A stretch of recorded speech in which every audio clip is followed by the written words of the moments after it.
Amigos, bienvenidos a Puntos de Vista. Les saluda Eliezer Hernández. Recuerde que estamos en vivo a través de las distintas plataformas y también en Clase 91.5 FM, la emisora perfecta del Estado de Aragua, Ciudad 106.1 FM en Guarenas, en los Altos Mirandines, perdón, y Tropical 100.1 FM en Guarenas, Guatire y Barlovento. Nuestra aplicación para iOS o Android, ahí tienen el código QR en pantalla y pueden descargarlo y en esta aplicación ver esta y otras conversaciones que hemos tenido para ustedes. José Ignacio Guarino con nosotros, analista financiero. Buenos días, gracias por acompañarnos. Buenos días, ¿cómo estás? Gracias por la invitación. Muchísimas gracias a usted por venir y hablar un tema que los venezolanos hoy quizás no entienden del todo. ¿Qué es esto de la emergencia económica y cómo lo ve la señora María, el señor Juan, que a esta hora está haciendo las arepas, está saliendo a trabajar en su taxi y dice, bueno, ¿en qué me afecta a mí eso o no?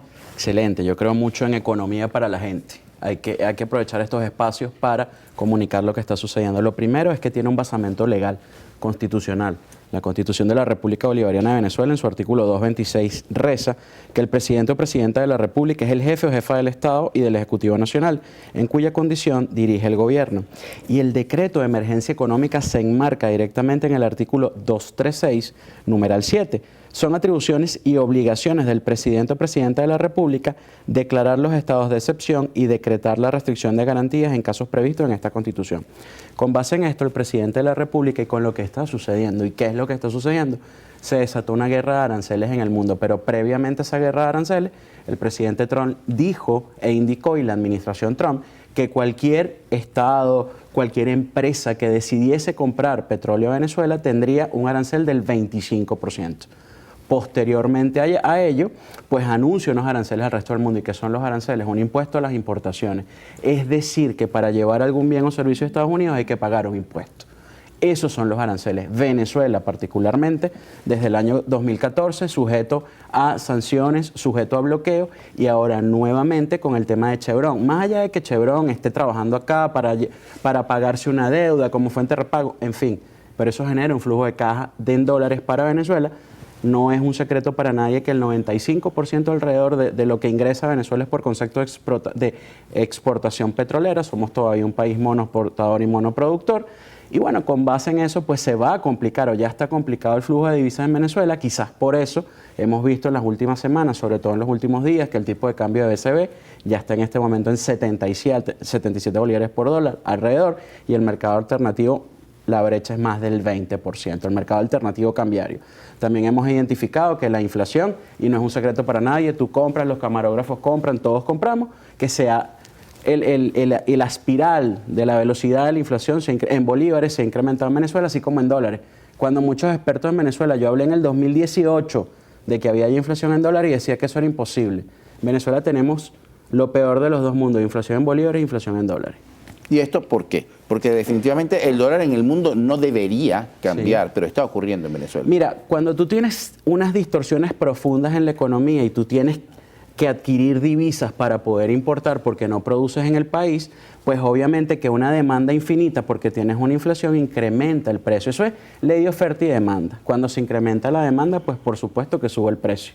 En Venezuela, por muchísimos años se nos dijo que no había dólar caro.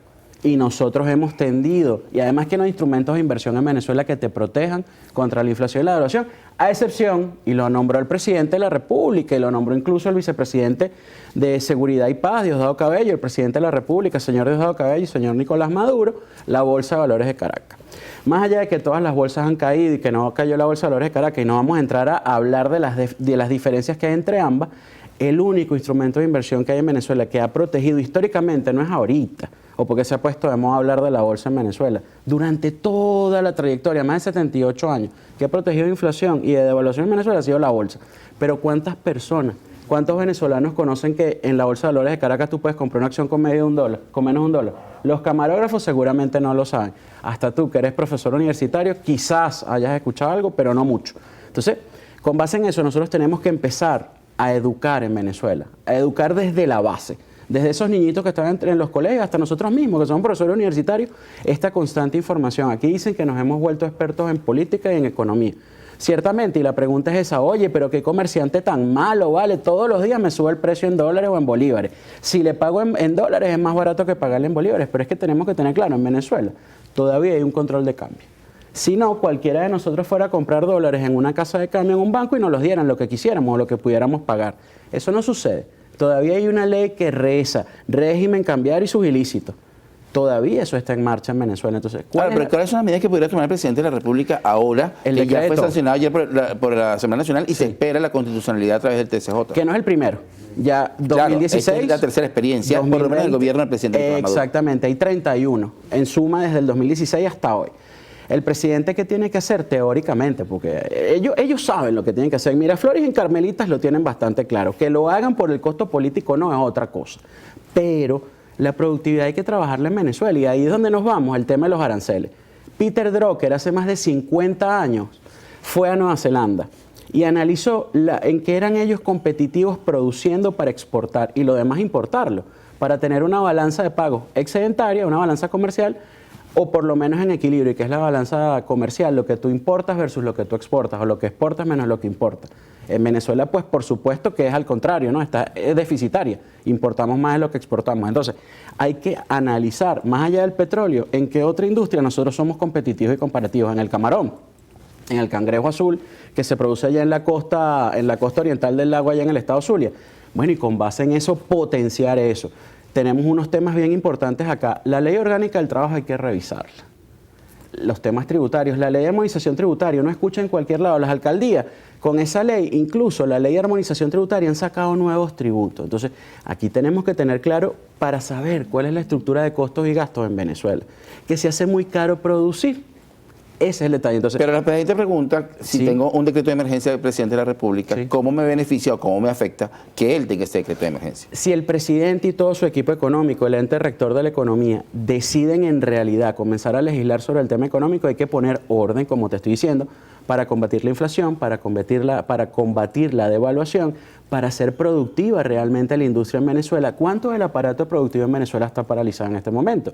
La siguiente pregunta sería, buscando también su respuesta, es ¿en qué realmente Venezuela se va a parar como un exportador, como un productor y posteriormente un exportador que sea realmente atractivo? ¿Será en el turismo, bienes y servicios? Puede ser. Será en los derivados del petróleo, en la industria petroquímica, pero sí hay que comenzarlo a trabajar ya. Bueno, pero se está trabajando porque hay un ministerio que no existía, que es el Ministerio de Comercio Exterior, que lo tiene la ministra Coromboto Godoy. Hay un instituto como Benexporta, que lo preside Daniela Cabello, que están trabajando en la exportación no solo del petróleo, sino del hecho en Venezuela. Claro, lo no petrolero. Y allí es donde nos tenemos que parar. Pero quizás tenemos que vernos en ese error que está cometiendo el presidente Donald Trump y que lo estaba mencionando aquí incluso hasta fuera de cámaras después del reportaje que hizo Roseliano. ¿Cuánto cuesta producir un iPhone en China y cuánto va a costar producirlo en Estados Unidos? Casi 2 veces más. Por eso ahora Apple se va a India, a pesar de que suspendieron momentáneamente los aranceles, no con China. Pero toda esta reconfiguración del orden global te obliga a ti a repensar y a valorar. Como lo han dicho con el tema constitucional, pasa también con el tema económico. Los modelos económicos no son estáticos. Entonces, Venezuela tiene que comenzar a definir a través de todo este aparataje gubernamental que se tiene y además legal, en qué nos vamos a basar. Solo camarones, solo cangrejo azul, tecnología, de repente es muy caro para nosotros. ¿Y por qué no diverso? Sí, pero la diversificación te obliga a tener un mapa completo, mapear todos los procesos desde el inicio. Las tierras raras, que aquí tenemos minerales de todo. De repente nos hacemos unos exportadores de tierras raras, pero como materia prima o nos dedicamos también a transformarlo. Pero hay que evaluar la cadena de valor. Eso es importante en Venezuela. Ojo, las opiniones siempre tienen un componente de subjetividad y un tema de sesgo, pero humildemente considero que hay que evaluar de manera directa y escuchamos a los gremios. Mira, me está pasando esto, el tema tributario me está pegando fuertemente, el tema salarial me está pegando fuertemente. O sea, hay una serie de variables dentro de nuestro ecosistema económico que hay que evaluar de manera perentoria. Ahora, como analista financiero, este lunes comienza, hoy ya se da todo el mundo de Semana Santa. Sí. Una Semana Santa que además el Ejecutivo Nacional ha dado la semana completa a los trabajadores del sector público, pero hay un movimiento económico importante. Claro. En la isla de Margarita, por ejemplo, hay un 100% de ocupación. Y además también en otras zonas de nuestro país. ¿Cómo se ve esto si no tenemos el suficiente dinero, pero sí hay dinero para irse de turismo? Eso es una gran pregunta y hacíamos el cálculo en estos días en una conversación, no en Nueva Esparta, lo hacíamos en el estado de La Guaira. $3 más o menos y fueron 500.000 visitantes aproximadamente que tuvieron en carnaval. Eso te da un movimiento económico, entonces por eso es que el Ejecutivo Nacional también ha invitado a repensar y lo está ejecutando el tema turístico en Venezuela. Tenemos todos los climas, tenemos todos los paisajes, Falta la infraestructura, bueno, pero cuando tú le metes dinero e inversión a esa infraestructura, crece el país. Entonces, quizás nuestro modelo económico tiene varias vertientes por donde irse. Pero hay infraestructura, por ejemplo, en La Guaira, la ciudad vacacional de Los Caracas es reciente, recuperada luego de la situación que ocurrió climatológica, pero se está recuperando y además tiene unas cápsulas que son el boom de este momento. Sí. El turismo, vuelvo y repito, muchos países de Europa recuperaron, más allá de la industrialización, Italia, España, Portugal, por tema turismo. Si nosotros nos planteamos de manera seria, como lo estamos viendo en muchos sitios, porque antes uno decía, oye, aquí sí hay frialdad, cuando te van a atender o te vas por Oriente a las 10 de la mañana no te puedes tomar ni un café ni te puedes comer una empanada. Eso está cambiando. La cultura del servicio. El servicio genera muchísimo dinero para el Producto Interno Bruto de un país. Lo estamos viendo en Venezuela, pero eso tenemos que trabajarlo todos los días, Eliezer. El tema económico es un trabajo diario.